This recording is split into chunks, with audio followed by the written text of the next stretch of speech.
Comme Jésus s'en allait, au sortir du temple, ses disciples s'approchèrent pour lui en faire remarquer les constructions. Mais il leur dit, « Voyez-vous tout cela? Je vous le dis en vérité, il ne restera pas ici pierre sur pierre qui ne soit renversée. » Il s'assit sur la montagne des Oliviers, et les disciples vinrent en particulier lui poser cette question. « Dis-nous, quand cela arrivera-t-il, et quel sera le signe de ton avènement et de la fin du monde ?» C'est par ces 3 versets que commence Matthieu chapitre 24. Il constitue le fondement sur lequel repose tout ce que contient non seulement Matthieu chapitre 24, mais aussi Matthieu chapitre 25. C'est la raison pour laquelle nous étudions ces 2 chapitres ensemble. Nous l'avons déjà souligné, mais il est bon de le rappeler. Alors que les disciples attirent l'attention de Jésus sur la beauté du temple de Jérusalem, celui-ci leur répond qu'il sera entièrement détruit. En entendant ces paroles, les disciples comprennent que Jésus est en train de les prévenir du jugement qui aura lieu, car le temple ne peut être détruit à moins que Dieu ne juge Israël. Déstabilisés par la réponse brutale du Seigneur, les disciples lui posent alors 3 questions. Première question, quand cela arrivera-t-il? C'est-à-dire, quand aura lieu le jugement de Dieu, jugement qui commence par la destruction du temple. Deuxième question, quel sera le signe de ton avènement? C'est-à-dire, à quoi reconnaîtra-t-on que tu vas revenir pour établir ton règne? Et enfin, troisième question, et de la fin du monde? C'est-à-dire, comment saurons-nous que la fin du monde est arrivée? La majeure partie du chapitre 24 sera la réponse à chacune de ces 3 questions. Puis, à la fin du chapitre 24 et dans les 2 premiers tiers du chapitre 25, Jésus illustre la nécessité d'être prêt pour son retour dans 3 paraboles. La parabole des serviteurs, la parabole des 10 vierges et la parabole des talents. Et enfin, il termine son discours en expliquant comment se déroulera le jugement juste avant le millénium, c'est-à-dire les 1000 ans du règne que Jésus instaurera après sa seconde venue. Après avoir établi le fait que Matthieu chapitre 24 et 25 parlent non pas de l'enlèvement de l'Église, mais du retour de Jésus, et après avoir répondu aux 5 questions légitimes qui nous ont permis d'y voir un peu plus clair sur l'ensemble du discours de Christ au sujet de la fin des temps, je vous invite à me suivre dans l'exploration des réponses que Jésus donne aux questions des disciples, car il y a un trésor d'informations pour nous dans ce texte. Avant tout, il y a quelque chose qu'il faut savoir sur les réponses que Jésus a données à ses disciples. Laissez-moi vous donner un exemple pour que vous compreniez de quoi il s'agit. Si je vous demande « Où habitez-vous et quel est votre métier ?» Je vous pose 2 questions. Nous sommes bien d'accord. Et si vous me répondez « Je suis boulanger-pâtissier et j'habite à Paris ?» Vous répondez bien à mes 2 questions, mais dans l'ordre inverse dans lequel je vous les ai posées. Souvenez-vous, je demandais « Où habitez-vous et quel est votre métier ?» ce qui place votre lieu de résidence avant votre métier. Mais vous avez répondu « Je suis boulanger-pâtissier et j'habite à Paris ». En d'autres mots, vous avez répondu à la 2e question avant de répondre à la première. Bien sûr, il n'y a rien de grave à cela. Mais je vous ai donné cet exemple pour vous montrer que c'est exactement ce que Jésus a fait. Il a répondu aux questions des disciples en commençant par la dernière, puis la seconde et enfin la première. Je vous rappelle l'ordre des questions de la part des disciples que nous trouvons dans le verset 3. « Dis-nous, quand cela arrivera-t-il et quel sera le signe de ton avènement et de la fin du monde ?» Maintenant, laissez-moi vous indiquer comment Jésus répond à ces 3 questions. Du verset 4 au verset 14, il répond à la 3e question concernant la fin du monde. Du verset 15 au verset 35, il répond à la 2e question sur le signe de son retour. Et enfin, du verset 36 au verset 44, il répond à la première question sur le moment du jugement. Nous allons examiner ces 3 sections dans leur ordre d'apparition. Commençons par la réponse de Jésus à la 3e question sur la fin du monde en lisant les versets 4 à 14. Jésus leur répondit, « Prenez garde que personne ne vous séduise, car plusieurs viendront sous mon nom disant, c'est moi qui suis le Christ, et ils séduiront beaucoup de gens. Vous entendrez parler de guerre et de bruit de guerre. Gardez-vous d'être troublés, car il faut que ces choses arrivent, mais ce ne sera pas encore la fin. Une nation s'élèvera contre une nation, et un royaume contre un royaume, et il y aura en divers lieux des famines et des tremblements de terre. Tout cela ne sera que le commencement des douleurs. Alors on vous livrera au tourment, et l'on vous fera mourir, et vous serez haïs de toutes les nations à cause de mon nom. Alors aussi, plusieurs succomberont, et ils se trahiront, se haïront les uns les autres. Plusieurs faux prophètes s'élèveront, et ils séduiront beaucoup de gens. Et parce que l'iniquité se sera accrue, l'amour du plus grand nombre se refroidira. Mais celui qui persévérera jusqu'à la fin sera sauvé. Cette bonne nouvelle du royaume sera prêchée dans le monde entier pour servir de témoignage à toutes les nations, alors viendra la fin. Je vise un double objectif dans cet enseignement.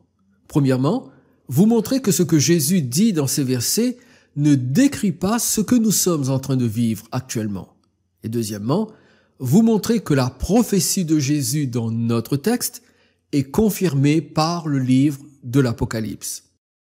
Vous ne seriez pas étonné si je vous disais que beaucoup de chrétiens pensent que les événements actuels correspondent à ce que Jésus déclare dans Matthieu chapitre 24, et plus particulièrement le texte que nous venons de lire. C'est ce qui fait croire à de nombreuses personnes que nous sommes à la veille du retour de Jésus et que l'Église va être enlevée incessamment. Tout d'abord, concernant l'enlèvement de l'Église, eh bien, il peut avoir lieu à tout moment, parce qu'il n'y a pas de signe prévenant de cet événement, celui-ci peut arriver n'importe quand. Ensuite, contrairement à ce que beaucoup croient, les événements qui se produisent actuellement ne sont pas la preuve que Jésus est sur le point de revenir. Quels sont-ils ces événements? Comme vous avez pu le lire, Jésus annonce différentes choses qui feront office d'indicateurs que la fin approche. Passons-les en revue brièvement. Premièrement, au versets 4 et 5, Jésus parle de la multiplication de faux Christ. Cela signifie qu'il y aura une émergence de prétendants à une fonction de sauveur. J'insiste sur le mot prétendant, car bien évidemment, ils ne sont pas envoyés par Dieu, ils ne sont là que pour tromper. Deuxièmement, au verset 6, il est question de guerre et de bruit de guerre. Le grec parle de rumeurs incessantes de guerre, c'est-à-dire que ça ne cessera pas. On en parlera constamment et on n'entendra que ça de la part des médias. Troisièmement, au verset 7, Jésus parle de conflits entre les pays, que ce soit des républiques modernes ou des royaumes ancestraux ou encore des démocraties et des dictatures. Il parle aussi de famine et de tremblements de terre. Cependant, il y a une chose que l'évangile selon Matthieu ne dit pas, mais que nous trouvons dans l'évangile selon Luc au chapitre 17 et au verset 11. Il y aura de grands tremblements de terre et en divers lieux des pestes et des famines. Cette chose que Matthieu ne dit pas mais que Luc dit, eh bien ce sont les pestes. Les pestes qui font bien sûr référence aux épidémies mortelles qui ravagent le monde. Quatrièmement, au verset 9, il est question de persécutions qui peuvent mener à la mort. Des persécutions qui auront lieu à une échelle mondiale, car c'est la haine de toutes les nations qui sera alors attisée. Cinquièmement, du verset 10 jusqu'au verset 12, Jésus parle d'apostasie, c'est-à-dire d'abandon de la foi. Cette apostasie ou cet abandon de la foi va se caractériser par la trahison des faux croyants qui dénonceront les vrais croyants, par l'apparition des faux prophètes qui conduiront beaucoup de gens dans l'erreur et par la prépondérance du péché qui aura pour résultat une absence d'amour et de loyauté. Et enfin, sixièmement, au verset 14, il est question d'une proclamation sans précédent de la bonne nouvelle du royaume dans le monde entier pour que toutes les nations de la terre puissent l'entendre. Cela provoquera en divers lieux des réveils religieux dans lesquels plusieurs personnes se convertiront à Christ. Dans ces versets, Jésus dresse la liste de ce que l'on peut nommer les indicateurs de la fin, c'est-à-dire des choses qui vont arriver avant qu'ait lieu la fin du monde. Et je comprends qu'à la lecture de ce passage, il est tentant de voir l'accomplissement de ce que Jésus annonce dans les événements de notre époque. Nous savons que la guerre peut éclater contre Israël à tout moment et que cela entraînerait une bonne partie de la planète avec elle. Nous savons qu'Internet et toutes les nouvelles technologies favorisent la diffusion de l'Évangile dans le monde entier et que des centaines d'individus se tournent vers le Christ. Nous savons que dans plusieurs pays, les chrétiens sont violemment persécutés et très souvent ouvertement. Nous savons aussi que l'abandon de la foi gagne du terrain davantage chaque jour, ce qui fait de l'Occident une région déchristianisée. Nous savons que les famines et les séismes destructeurs touchent une bonne partie de la planète. Bien évidemment, nous savons que les faux Christ apparaissent encore de nos jours, on peut en trouver aussi bien en Europe qu'en Afrique et en Amérique du Sud. Et enfin, nous sommes bien placés pour parler de la réalité des pestes, car en ce moment même, une pandémie frappe l'ensemble de l'humanité.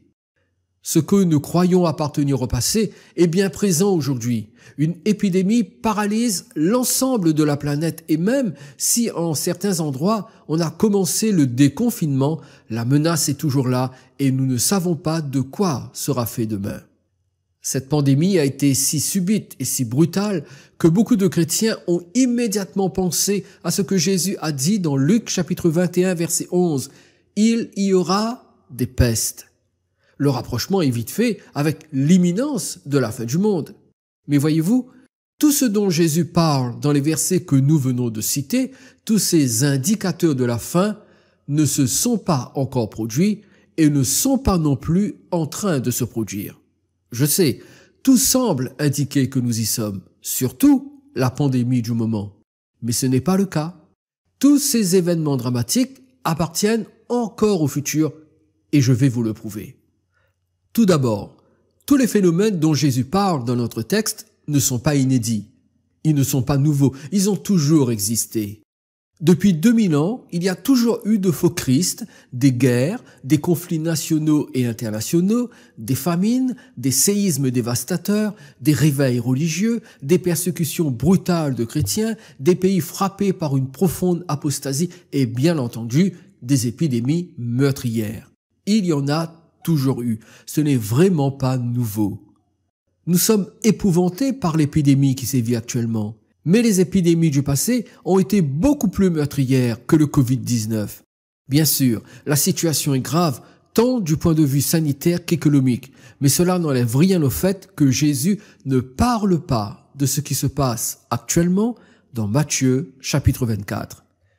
Voyez-vous, lorsqu'il y a eu la Deuxième Guerre mondiale, devant l'horreur de ce qui se passait, beaucoup de croyants pensaient que la fin du monde était arrivée. Et pourtant, cela n'a pas eu lieu car nous sommes encore là plus de 70 ans après la Seconde Guerre mondiale. Ce qui s'est passé de 1939 à 1945 ressemblait davantage à la grande tribulation que les événements actuels que nous sommes en train de vivre. Mais ce n'était pas pour autant la fin du monde. Il en est de même pour le temps présent. Les catastrophes sanitaires et économiques qui frappent la planète ne signalent pas la fin du monde. Bien sûr, nous nous en approchons un peu plus chaque année et différentes choses en ce moment annoncent la mise en place des fondations pour l'instauration du gouvernement mondial de l'Antichrist dans l'avenir. Mais nous ne sommes pas encore arrivés à cette période dont parle Jésus dans Matthieu chapitre 24. Ensuite, nous ne devons pas oublier qu'au sujet de ce que Jésus décrit dans notre texte, il ajoute au verset 6 « Mais ce ne sera pas encore la fin ». Et au verset 8 « Tout cela ne sera que le commencement des douleurs ». De ces déclarations, nous pouvons tirer deux conclusions. La première, c'est que ces événements, si dramatiques soient-ils, ne signalent pas encore la fin. Nous venons de les lister et vous avez vu comme moi que ça va être très difficile. Et pourtant, Jésus est catégorique. Ce ne sera pas encore la fin. Donc, si ce que Jésus décrit dans notre texte ne signale pas la fin du monde, pourquoi voudrions-nous que ce que nous sommes en train d'expérimenter soit un signe de la fin du monde qui précède le retour de Jésus? La seconde conclusion, c'est que l'ensemble des événements dont parle Jésus ne sont que le commencement des douleurs. Par cette expression, le Seigneur fait référence aux contractions de la femme enceinte. Savez-vous quand ont lieu ces contractions lorsqu'une femme est enceinte? Est-ce qu'elles ont lieu au début de la grossesse ou au milieu de la grossesse? Bien sûr que non. Les contractions se produisent juste avant l'accouchement. Au début, les douleurs sont plus ou moins légères, espacées et supportables. Mais elles se rapprochent et s'intensifient au fur et à mesure que l'accouchement devient imminent. C'est la même chose pour tous les événements décrits dans notre texte. Ils auront lieu juste avant le retour de Jésus. C'est pourquoi, depuis longtemps, l'humanité est le théâtre de guerres, de conflits, de réveils religieux, d'abandon de la foi, de faux Christ, de persécutions, de famines, de séismes et d'épidémies, car il n'y a rien de nouveau. Mais il y aura un moment où ces choses seront semblables aux contractions juste avant l'accouchement.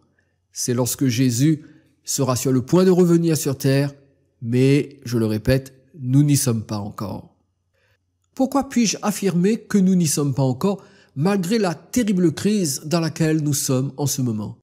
Eh bien, c'est parce que Jésus fait cette fameuse déclaration au verset 13. « Mais celui qui persévérera jusqu'à la fin sera sauvé. » Nous avons toujours considéré cette parole comme une exhortation à tenir ferme dans la foi jusqu'au moment de notre mort. Et c'est vrai, cela doit être notre objectif. Mais ce n'est pas ce que Jésus dit ici. Il n'est pas en train d'exhorter les chrétiens de tous les temps à rester fidèles jusqu'à la mort, même si, je le répète, c'est ce qu'il attend de chacun d'entre nous. Mais si nous respectons le contexte, dans ce verset, Jésus parle d'autre chose. De quoi exactement? Eh bien, Jésus est en train de parler de la fin du monde qui se produira lorsqu'il reviendra vaincre l'Antichrist et délivrer Israël de la grande tribulation. Donc, il parle de la génération qui sera vivante pendant cette période précise, c'est-à-dire ceux qui connaîtront les douleurs de l'enfantement juste avant que Jésus ne revienne sur terre. C'est pourquoi il dira au verset 34, « Je vous le dis en vérité, cette génération ne passera point que tout cela n'arrive. » De quelle génération s'agit-il? Eh bien, il s'agit de la génération qui sera vivante au début des douleurs de l'enfantement, juste avant son retour. Cette période de contraction durera 7 ans au maximum, avec une intensification les 3 dernières années et demie, connues sous le nom de Grande Tribulation. Nous avons vu que pendant cette période, beaucoup abandonneront la foi et succomberont à l'appel du compromis et du péché. Eh bien, c'est à cette génération-là que Jésus dit « Celui qui persévérera jusqu'à la fin sera sauvé ». Ce qui signifie « Celui qui tiendra ferme jusqu'au retour de Jésus durant la période de tribulation, celui-là sera sauvé et entrera dans le millénium ». Ce que je suis en train de vous dire, c'est que tous les événements décrits dans ce passage sont ceux qui auront lieu pendant les 7 ans de tribulation qui précéderont la seconde venue de Jésus. Le Seigneur ne parle pas de toutes les catastrophes que l'humanité expérimente depuis toujours, même s'il parle du même type de bouleversements qui auront lieu à un moment précis, mais qui seront plus intenses et se multiplieront jusqu'à ce que Jésus revienne sur terre pour mettre fin au monde présent. C'est pourquoi, lorsque tous ces événements de l'époque de la tribulation commenceront à se produire, ils annonceront le prochain retour de Jésus. Et lorsqu'ils auront atteint un certain point, Jésus dit dans Matthieu chapitre 24 verset 14, « Alors viendra la fin. » La fin du monde n'aura pas lieu tant que les événements décrits par Jésus ne se produisent pas. Et ces événements ne se produisent pas en ce moment, parce que la tribulation qui précède le retour de Jésus n'a pas encore commencé. Mais comment savons-nous que la tribulation d'avant le retour de Jésus n'a pas commencé? Eh bien, c'est parce que 3 choses doivent se produire avant que ne survienne cette tribulation. Nous le découvrons dans 2 Thessaloniciens chapitre 2, du verset 3 au verset 8. L'apôtre Paul déclare que personne ne vous séduise d'aucune manière, car il faut que l'apostasie soit arrivée auparavant et qu'on ait vu paraître l'homme impie, le fils de la perdition, l'adversaire qui s'élève au-dessus de tout ce qu'on appelle Dieu ou de ce qu'on adore. Il va jusqu'à s'asseoir dans le temple de Dieu, se proclamant lui-même Dieu. Ne vous souvenez-vous pas que je vous disais ces choses lorsque j'étais encore chez vous? Et maintenant, vous savez ce qui le retient afin qu'il ne paraisse qu'en son temps. Car le mystère de l'iniquité agit déjà. Il faut seulement que celui qui le retient encore ait disparu. Et alors, paraîtra l'impie que le Seigneur Jésus détruira par le souffle de sa bouche et qu'il écrasera par l'éclat de son avènement. Je vais résumer le contexte de ce passage pour arriver à la vérité qui nous intéresse. Les chrétiens de Thessalonique subissaient une forte persécution en raison de leur foi, et leur souffrance était telle qu'ils croyaient qu'ils avaient raté l'enlèvement et qu'ils étaient au milieu de la tribulation d'avant le retour de Jésus. Alors Paul leur écrit pour les rassurer et les encourager. Il leur dit en substance, « Non, vous n'êtes pas dans la tribulation, car avant qu'elle n'arrive, il faut tout d'abord que l'Église soit enlevée et que le monde connaisse une période d'apostasie générale. Ensuite, il faut que l'Antichrist fasse son apparition et qu'il exige d'être adoré à la place de Dieu. C'est alors qu'en plus de la dictature de l'Antichrist et de la tribulation qu'il fera subir aux saints qui se convertiront à cette époque, eh bien le Seigneur exécutera ses jugements sur la terre jusqu'à ce qu'il revienne pour détruire l'Antichrist. Donc, voilà les trois choses qui doivent se passer avant que ne survienne l'époque de la tribulation qui précédera le retour de Jésus. Premièrement, l'enlèvement de l'Église par le Saint-Esprit, qui la conduira auprès de Christ et probablement jusqu'à la maison du Père dans le ciel. C'est de cela dont parle Paul lorsqu'il dit au verset 6 « Et maintenant, vous savez ce qui le retient, afin qu'il ne paraisse qu'en son temps. » Il fait allusion à la puissance du Saint-Esprit qui retarde l'apparition de l'Antichrist. Mais quand le Saint-Esprit amènera l'Église vers le Seigneur, l'Antichrist pourra alors faire son apparition. Deuxièmement, l'apostasie généralisée qui facilite l'émergence de l'Antichrist.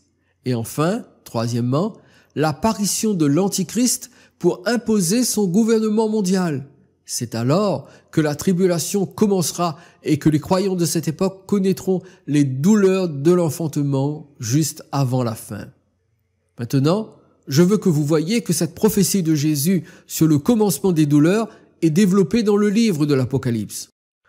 Je veux que vous voyiez comment l'Apocalypse confirme non seulement les événements dramatiques prophétisés par Jésus dans Matthieu 24, mais aussi ce que l'apôtre Paul a annoncé dans 2 Thessaloniciens chapitre 2 du verset 3 au verset 8. Tout d'abord, laissez-moi vous donner une vue d'ensemble des 4 temps dans le livre de l'Apocalypse. Même si ce n'est pas notre sujet d'étude, nous ne pouvons pas faire l'impasse sur le dernier livre de la Bible qui contient les prophéties les plus détaillées sur la fin des temps. Voici la vue d'ensemble de ces 4 temps de l'Apocalypse sous forme de tableau. Tout d'abord, les 3 premiers chapitres constituent ce qu'on appelle le temps de l'Église. La durée de ce temps est inconnue. Ce temps a commencé il y a 2000 ans et il se terminera par l'enlèvement de l'Église, donc il est d'une durée inconnue jusqu'à ce jour. Du chapitre 4 au chapitre 19, ce sera le temps de la tribulation. Et cette tribulation durera 7 ans au total. Puis dans le chapitre 20, il est question du temps du royaume. Il durera 1000 ans que l'on appelle le millénium. Et enfin, dans les chapitres 21 et 22, il est question des temps éternels et bien évidemment, la durée est sans fin. Comme vous le voyez, dans les 3 premiers chapitres, l'Église est encore sur terre. Mais à partir du chapitre 4, elle n'y est plus car elle a été enlevée. C'est pourquoi Apocalypse chapitre 4 commence ainsi au verset 1er. Après cela, je regardai et voici une porte était ouverte dans le ciel. La première voix que j'avais entendue, comme le son d'une trompette et qui me parlait, dit « Monte ici, et je te ferai voir ce qui doit arriver dans la suite. » L'apôtre Jean passe d'une vision terrestre dans les 3 premiers chapitres à une série de visions célestes à partir du chapitre 4. Il lui est permis de monter parce qu'il doit voir l'Église qui, elle, est déjà montée et se trouve dans le ciel. Bien sûr, l'apôtre Jean voit cela dans les visions qu'il reçoit du Seigneur. Comprenez bien ceci. Au moment de la rédaction de l'Apocalypse, l'Église n'a pas encore été enlevée. Mais Jean reçoit des visions où il voit l'Église lorsqu'elle aura été enlevée. Donc, du chapitre 4 au chapitre 19 du livre de l'Apocalypse, l'Église est dans le ciel. Elle revient ensuite sur terre dans le chapitre 20 lors de la seconde venue de Jésus. L'Église est représentée dans le ciel par les 24 anciens ou vieillards selon Apocalypse chapitre 4 verset 4. Autour du trône, je vis 24 trônes et sur ces trônes 24 vieillards assis, revêtus de vêtements blancs et sur leurs têtes des couronnes d'or. Lorsque l'Église revient sur terre avec Jésus, elle est décrite ainsi dans Apocalypse chapitre 19 verset 14. Les armées qui sont dans le ciel le suivaient sur des chevaux blancs, revêtus d'un fin lin blanc pur. Maintenant, revenons à notre tableau des 4 temps de l'Apocalypse. Après le temps de l'Église, il y a le temps de la tribulation. C'est ce que nous trouvons à partir du chapitre 6 de l'Apocalypse. Or, que voyons-nous exactement? Eh bien, dans Apocalypse chapitre 6, nous assistons à l'ouverture d'un certain nombre de sceaux qui ont pour objectif de décrire les événements qui accompagnent la tribulation lorsque l'Antichrist fera son apparition sur terre après que l'Église aura été enlevée. Il est intéressant de voir ce qui se passe à l'ouverture des 4 premiers sceaux dans Apocalypse chapitre 6 du verset 2 au verset 8. Je regardai et voici parut un cheval blanc. Celui qui le montait avait un arc, une couronne lui fut donnée et il partit en vainqueur et pour vaincre.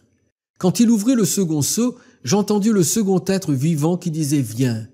Et il sortit un autre cheval, roux. Celui qui le montait reçut le pouvoir d'enlever la paix de la terre afin que les hommes s'égorgent les uns les autres et une grande épée lui fut donnée. Quand il ouvrit le troisième sceau, j'entendis le troisième être vivant qui disait « Viens ». Je regardai, voici, parut un cheval noir. Celui qui le montait tenait une balance dans sa main. J'entendis au milieu des 4 êtres vivants une voix qui disait « Une mesure de blé pour un denier et 3 mesures d'orge pour un denier, mais ne fais point de mal à l'huile et au vin. » Quand il ouvrit le 4e sceau, j'entendis la voix du 4e être vivant qui disait « Viens ». Je regardai, et voici, parut un cheval d'une couleur verdâtre. Celui qui le montait se nommait la mort, et le séjour des morts l'accompagnait. Le pouvoir leur fut donné sur le quart de la terre pour faire périr les hommes par l'épée, par la famine, par la mortalité et par les bêtes sauvages de la terre. Vous aimeriez peut-être que je vous explique en détail la signification de ce texte, mais le temps ne me le permet pas. C'est pourquoi je me limiterai à le résumer et je vous prie d'écouter attentivement. Dans cette vision, Jean voit venir sur la terre 4 terrifiants cavaliers. Le premier, c'est l'Antichrist. Il vient comme un séducteur sur un cheval blanc. Il a un arc, mais pas de flèche, parce qu'au début, il n'utilisera pas la force pour prendre le contrôle. Il apparaîtra comme un artisan de paix qui réglera beaucoup de problèmes. Mais vous savez ce que dit 1 Thessaloniciens chapitre 5 verset 3. Quand les hommes diront paix et sûreté, alors une ruine soudaine les surprendra, comme les douleurs de l'enfantement surprennent la femme enceinte, et ils n'échapperont point. L'Antichrist semblera apporter la solution que le monde entier attend après le chaos qu'auront provoqué les crises mondiales et l'enlèvement de l'Église. Mais alors que l'on croira être en paix et en sécurité, la ruine surgira soudainement comme les douleurs de l'enfantement. Notez que Paul utilise la même image que Jésus dans Matthieu chapitre 24 et nous savons que cela désigne le début de la tribulation. Nous avons ici la confirmation de ce que Paul a dit dans 2 Thessaloniciens chapitre 2 du verset 3 au verset 8 et que nous avons déjà lu. Les souffrances de la tribulation commencent avec l'apparition de l'Antichrist, le cavalier du cheval blanc. Si nous passons en revue les 3 autres cavaliers, nous découvrons qu'ils correspondent aux douleurs de l'enfantement de Matthieu chapitre 24 versets 4 à 14. Le second cavalier monte un cheval roux et symbolise la guerre dont parle Matthieu chapitre 24 verset 6. Le troisième cavalier monte un cheval noir et symbolise la famine et le contrôle des populations par le rationnement. Il correspond à ce que Jésus a dit dans Matthieu chapitre 24 verset 7. Et enfin, le 4e cavalier monte un cheval verdâtre qui symbolise la mort par différents moyens, parmi lesquels nous pouvons inclure les guerres, les conflits nationaux et internationaux, les famines, les séismes et les persécutions, tels que prophétisés par Jésus dans Matthieu chapitre 24. Mais il y a un détail intéressant à la fin d'Apocalypse chapitre 6 verset 8. Le pouvoir leur fut donné sur le quart de la terre pour faire périr les hommes par les bêtes sauvages de la terre. Ce quatrième cavalier causera la mort de 25% de la population mondiale. En ce moment, il y a 7,7 milliards d'habitants sur Terre. Si 25% de cette population meurt, cela fait presque 2 milliards de morts sur la Terre. Mais ce qui est intéressant, c'est la cause qui est désignée ici, les bêtes sauvages de la Terre. Il ne s'agit pas d'attaques de lions ou d'animaux semblables, mais il s'agit de maladies causées par certains animaux et qui auront le pouvoir de décimer des populations entières. Il suffit de se rappeler qu'un des animaux qui a causé le plus grand nombre de morts sur la Terre est vraisemblablement le rat. Il fut à l'origine de la peste noire qui a détruit presque un tiers de la population de l'Europe au XIVe siècle. Dans sa vision, Jean apprend que pendant la tribulation, des épidémies hautement meurtrières causeront la mort de plusieurs millions d'individus. Jésus en a aussi parlé dans le discours du Mont des Oliviers, comme nous l'avons souligné tout à l'heure. Donc, nous avons bien la preuve que l'Apocalypse confirme la prophétie de Jésus dans Matthieu chapitre 24 et celle de Paul dans 2 Thessaloniciens chapitre 2. Face à ces vérités, nous en arrivons à la même question. En quoi tout ceci nous concerne-t-il, étant donné que l'Église ne sera plus sur terre lorsque ces terribles prophéties se réaliseront? Eh bien, chers amis, si vous êtes un disciple de Jésus-Christ, ce texte de Matthieu 24 que nous venons d'examiner doit vous rappeler 4 choses importantes dans votre marche avec le Seigneur. La première, c'est de ne pas vous laisser égarer par de faux enseignements qui ne respectent pas la pure doctrine évangélique.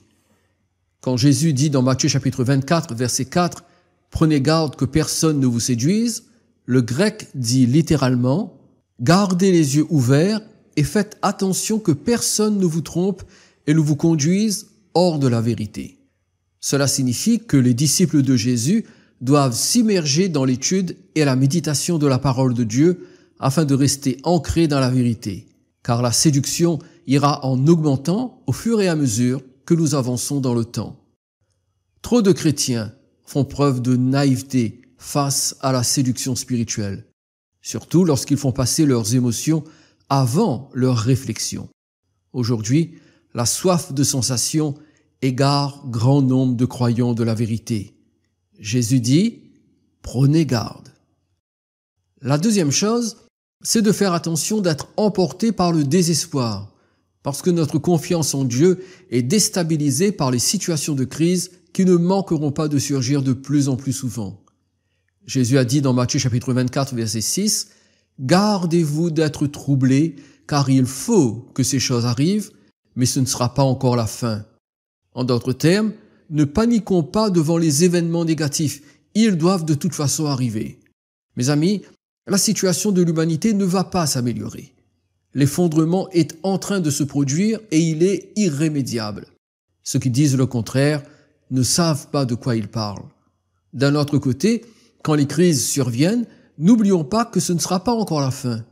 Les disciples de Jésus n'attendent pas la fin, ils attendent l'enlèvement de l'Église. Alors, ils doivent être dans une attente confiante et non pas désespérée. Le roi reviendra prendre son épouse. La troisième chose, c'est de veiller à notre sanctification, de ne pas nous relâcher. Car Jésus dit dans Matthieu 24, 12, « Parce que l'iniquité se sera accrue, l'amour du plus grand nombre se refroidira. » L'accroissement de l'iniquité se voit aujourd'hui dans toutes les sphères de la société. Des lois protègent maintenant des comportements que l'on considérait il y a à peine 30 ans de cela comme contre nature. Nous ne faisons aucune illusion. La pression du péché ira en augmentant. Il atteindra un niveau exceptionnel avant le retour de Jésus. Mais Paul dit dans 2 Thessaloniciens chapitre 2 verset 7, « Le mystère de l'iniquité agit déjà. » C'est à nous, disciples de Christ, de veiller à ne pas y succomber. C'est ce qui nous amène à notre dernier point. La quatrième chose, c'est de nous appliquer à la persévérance par une vie de piété et de dévotion profonde, car Jésus dit dans Matthieu chapitre 24, verset 13, « Mais celui qui persévérera jusqu'à la fin sera sauvé ». Même si cette exhortation concerne prioritairement ceux qui vivront pendant les 7 ans de tribulation avant la seconde venue de Christ, il est indéniable que les chrétiens de tous les temps doivent faire preuve de persévérance. Peut-être êtes-vous tenté d'abandonner la course. Si vous êtes un vrai disciple de Jésus, ne le faites pas. Restez ferme.